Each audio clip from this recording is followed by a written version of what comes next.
This is a big moment. 5,000 consecutive weeks. That's a big number. And I think just in this proportion, it can be celebrated. However, when we get into the significance of this, how over literally decade after decade, through whatever the condition of the world, there was this sense of constant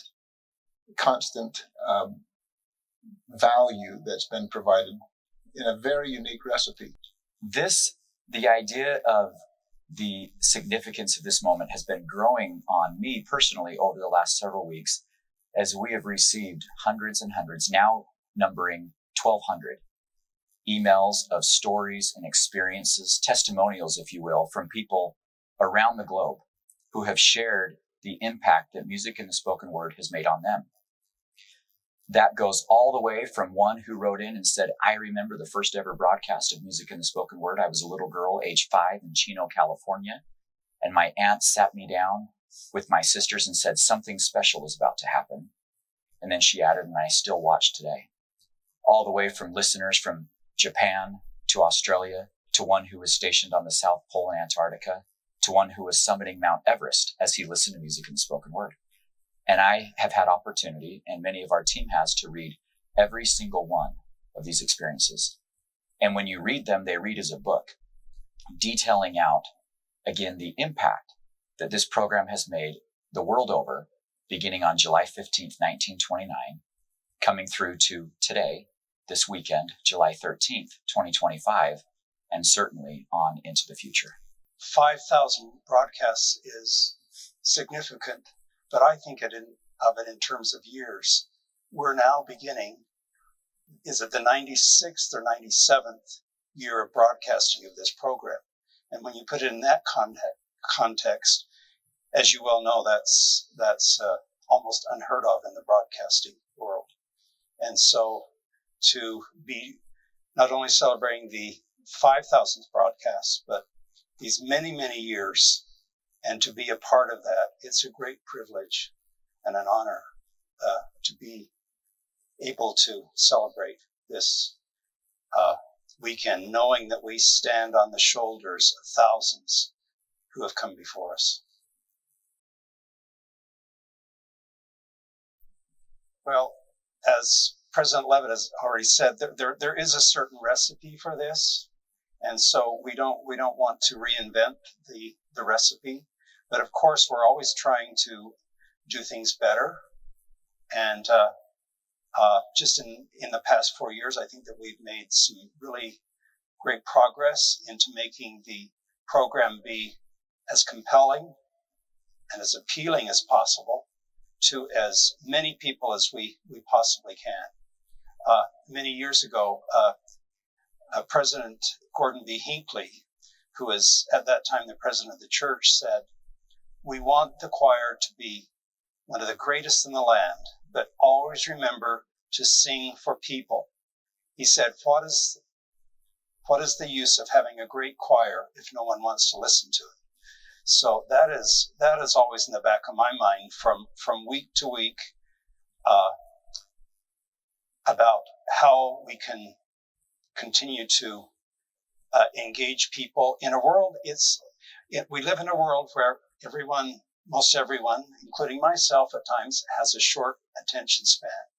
And so to be able to do something that, again, we've been doing for many, many years and continue to make it be something that people can engage in is a challenge, but it's a great challenge. And as I said, I'm now, someone told me, I don't keep track, but someone told me I've now done over 1,600 broadcasts. And I have to say that it never gets old from week to week. When I program several weeks in advance, I'm always excited about what's coming. And then, of course, being able to not only planning it, then being able to execute it several weeks later. It's a great joy. And again, a blessing to be involved. I'll add to that. We want to expand the audience of music and spoken word.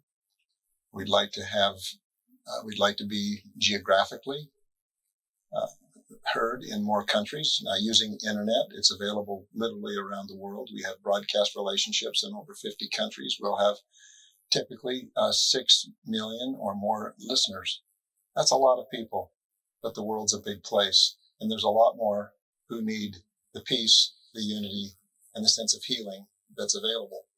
It is it's something the world needs more of, and we need to find ways in which we can expand its availability, and that'll include working through language issues, time zone components, technology issues. All of those things present opportunities for us. As you may know, we have recently been providing music in the spoken word in Spanish.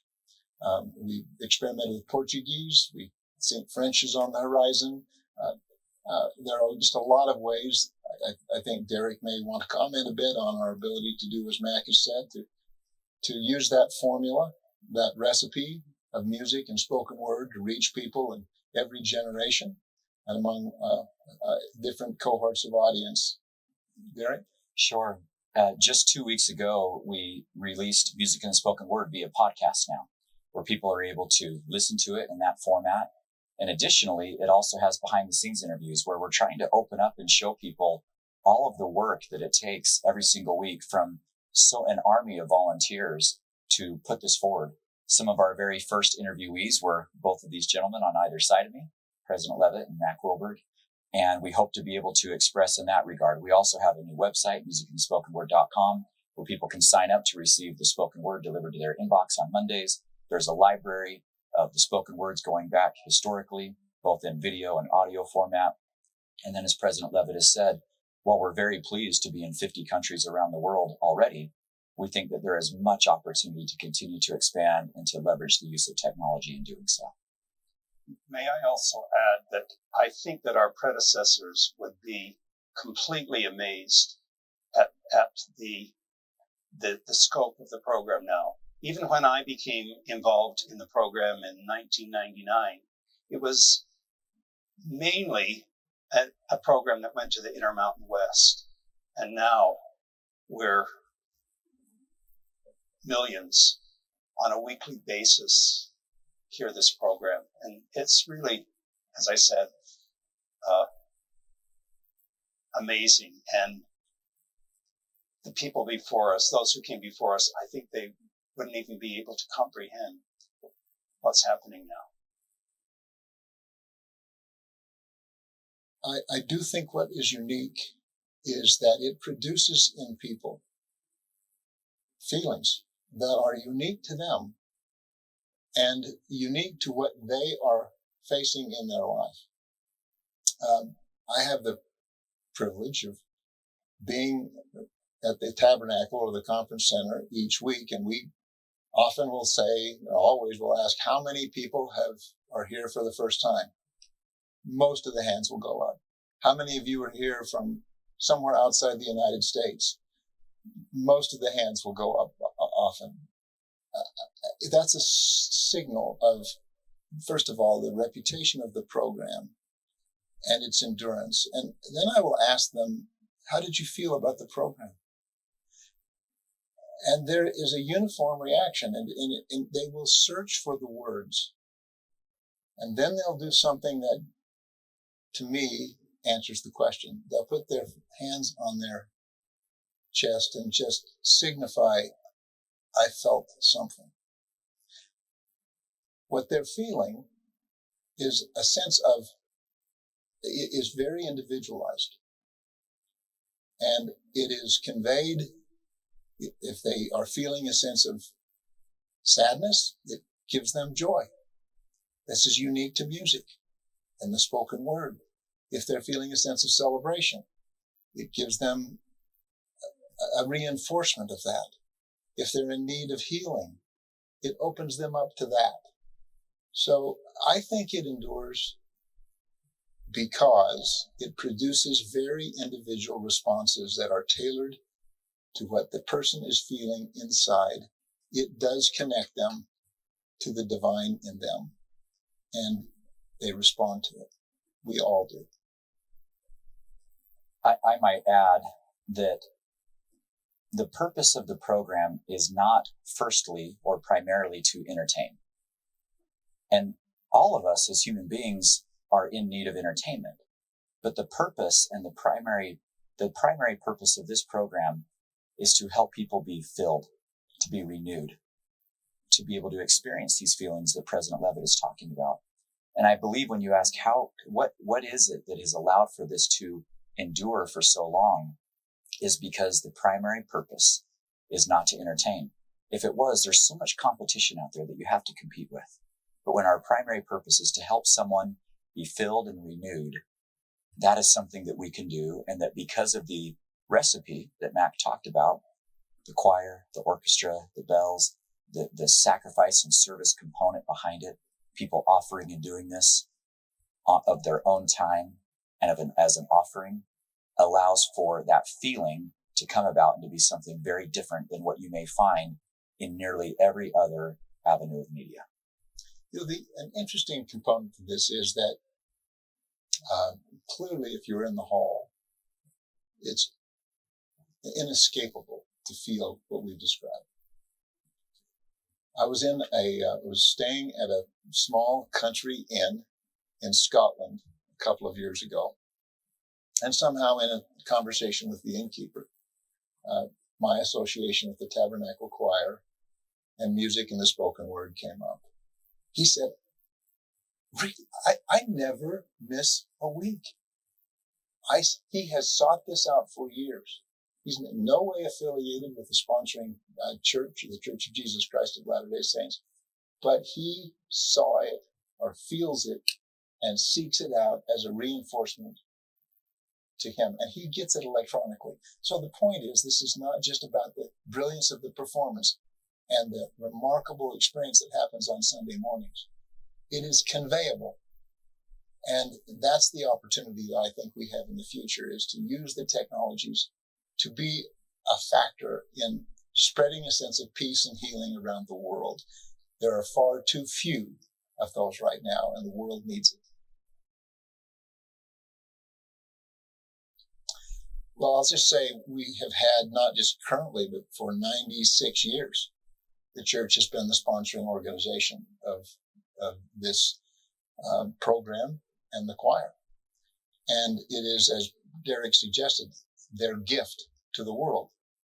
And they deserve enormous thanks on all of our part for their willingness to make that gift on a repeated and ongoing basis. When there were depressions, music and the spoken word was still there. When there were world wars, music and the spoken word still there. When there were conflicts and the world is in commotion, music and the spoken word still there. That will be true for another 5,000 episodes, and it has a place in the world that is profoundly important. Absolutely. And it's happened again and again and again. And it's come through these stories from people who are sharing with us parts of their lives, parts that maybe they wouldn't normally go out and share, but they're saying, I was sitting in my kitchen, and it was the 1 year mark since the passing of my husband. And he had this favorite song, and music and the spoken word came on. And you know what was on that morning was that favorite song. And it filled me with this hope that I can do it.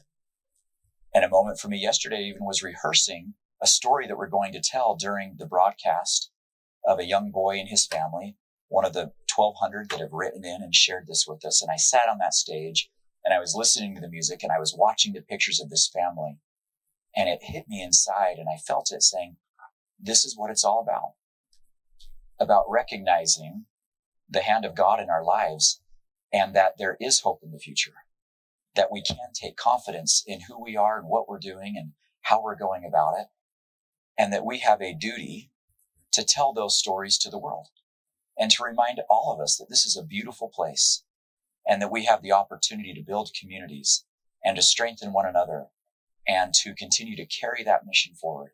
And it's been so rewarding again because of the viewers and the listeners.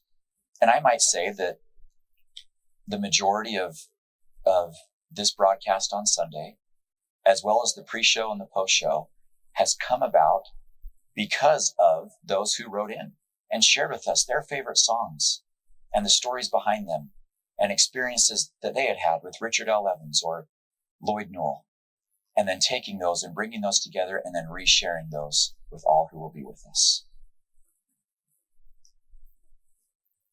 I'll just share that my moment was very personal in the sense that my father is going to turn 96 years old in just a couple of weeks. And I was reading the story of the first broadcast on radio and realized, oh, that was the same year my father was born. I calculated that he has been alive for 4,994 broadcasts. And I raised that. I said, Dad, I just figured this out. And he said, I remember very early in my life music and spoken word. Now, when I combine the fact that he lived in this very small town in Nevada, and he has told me the story of seeing electricity come to his town for the first time and seeing the light glow in the street for the first time. And very shortly after that, his family bought a radio. And that was his first introduction. And what he remembers is music and the spoken word.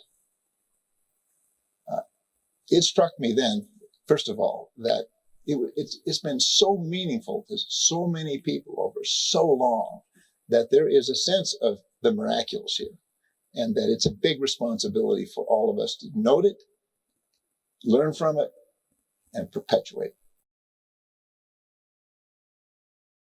Well, it's changed me. I had watched the program with some regularity prior to this calling that I've now held. I had brought guests here to witness it and experience it, and always walked away with feelings inside, again, of hope and peace and what have you. But now being here, which I might add has been for 1% of the 5,000 broadcasts, I've only experienced 1% of the magnificence of music and the spoken word. But I actually feel that I view the world differently. From hearing with regularity the music and feeling its power in my soul, from taking time each week to consider the challenges and the needs of the world, and then to write a short and simple message that reflects that might hopefully be of benefit to another, has caused me to take more time to set aside to be still. It's caused me to choose to spend my time differently. And by taking more time to be still, it has allowed for me to view the world through a different lens. And because of that, I'm forever grateful. I think there an important element of all of this that we need to acknowledge is the thousands of volunteers who have made this program happen over these many broadcasts and many years. And I have come to just a great appreciation and admiration for the great sacrifice that those who make music and the spoken word happen every week. Well, they make great sacrifices, not only that, but their families do as well. A typical Sunday morning is a choir or orchestra member will leave very early. The call time for the choir is 7:25 a.m., which, if you may know anything about a singer, that's really early in the morning for a singer. Orchestra is here at 7:45 a.m., and then we put this all together between 7:25 and then going on the air at 9:30. And people, many of our choir and orchestra members drive long distances to be here for every event that we do. And I just have a great admiration for the sacrifice and the commitment. It's a huge commitment. Not only just being here, but work that has to be done at home. For instance, we now perform almost everything by memory. And so that takes some time at home to memorize music. And when you couple that with, we perform between 350, 400 pieces a year. That's a lot of music. That's a lot of memorization. And so if I'm talking about myself and being changed, it is that I just have a greater appreciation and admiration for those who make this happen.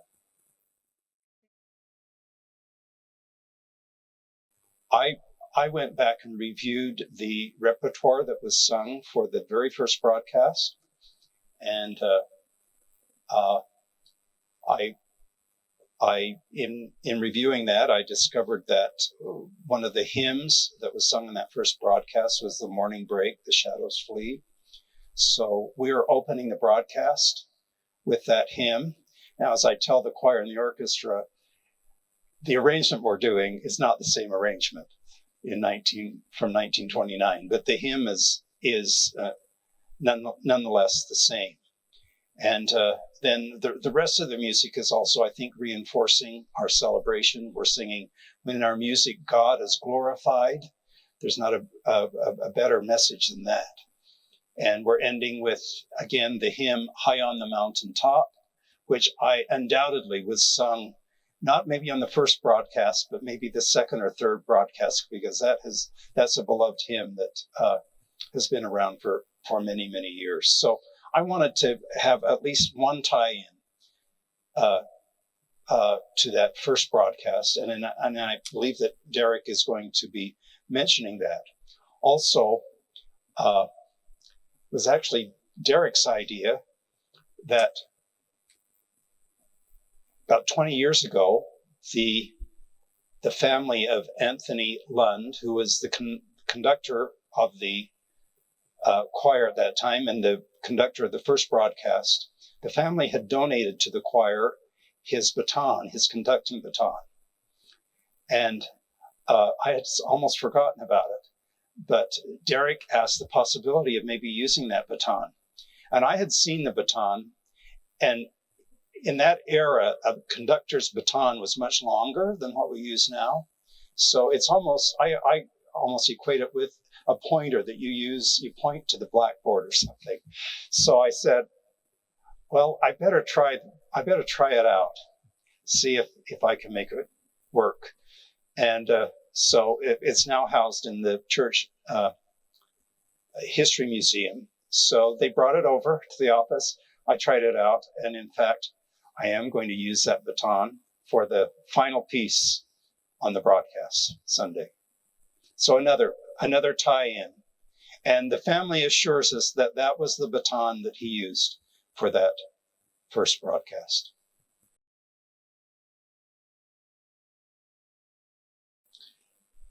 This has been a partnership between the Tabernacle Choir at Temple Square and media outlets around the world. There are some 2,000 radio transponders and television stations that carry it. Now we also have the benefit of YouTube and other social media and internet-based capacities to carry it.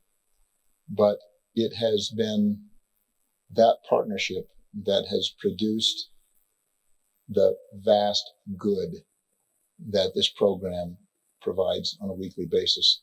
And we could not do it without them, and we could not be more grateful.